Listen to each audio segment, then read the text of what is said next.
মৃত মানুষ কি আমাদের কথা শুনতে পায়? হাদিসে এসেছে, কবর দেওয়ার আগ পর্যন্ত মৃত ব্যক্তি তাদের জুতার শব্দ পর্যন্ত শুনতে পারে। এছাড়া আত্মীয় স্বজনরা কাঁদলে তাদের কান্নাকাটি পর্যন্ত সে শুনতে পায়। সারা জীবন যৌবন ধরে রাখতে চাইলে কোন দোয়া নিয়মিত পাঠ করতে হবে?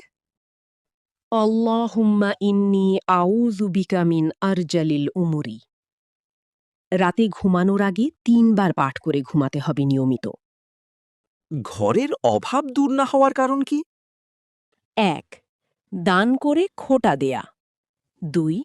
বাথরুমে ঢুকে কথা বলা। ৩. খাবার খাওয়ার সময় বিসমিল্লাহ না বলা। ৪.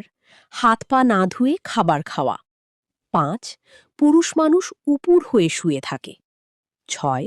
কবরস্থানে গিয়ে হাসাহাসি করা। ৭. ৫ ওয়াক্ত নামাজ আদায় না করা। ৮.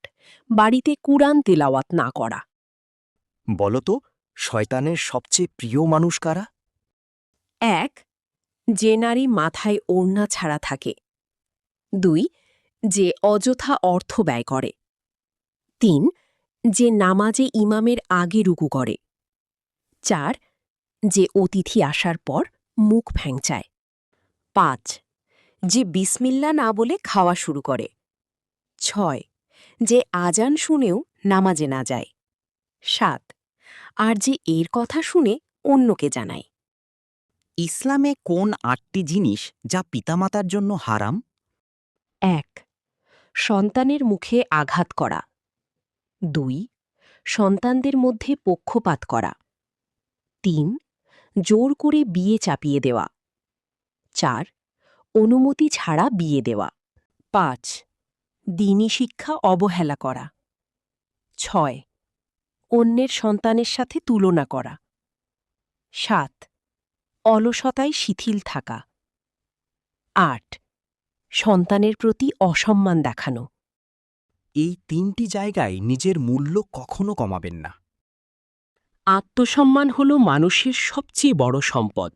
নিজেকে মানসিকভাবে শক্তিশালী রাখতে এই ৩টি বিষয় খেয়াল রাখুন। ১. যেখানে আপনার গুরুত্ব নেই, এমন কোনো মানুষের কাছে বারবার যাবেন না যারা আপনাকে অবহেলা করে। মনে রাখবেন, জোর করে কারো মনে জায়গা পাওয়া যায় না। ২. যেখানে আপনার কথার মূল্য নেই, যারা আপনার কথা শোনার চেয়ে আপনাকে ছোট করার সুযোগ খোঁজে, সেখানে নীরব থাকাই সবচেয়ে বড় বুদ্ধিমত্তার পরিচয়। ৩. ভুল মানুষের কাছে নিজের দুর্বলতা প্রকাশ।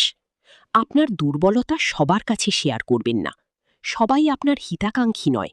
অনেকে সুযোগ পেলে সেই দুর্বলতাকেই অস্ত্র হিসাবে ব্যবহার করবে।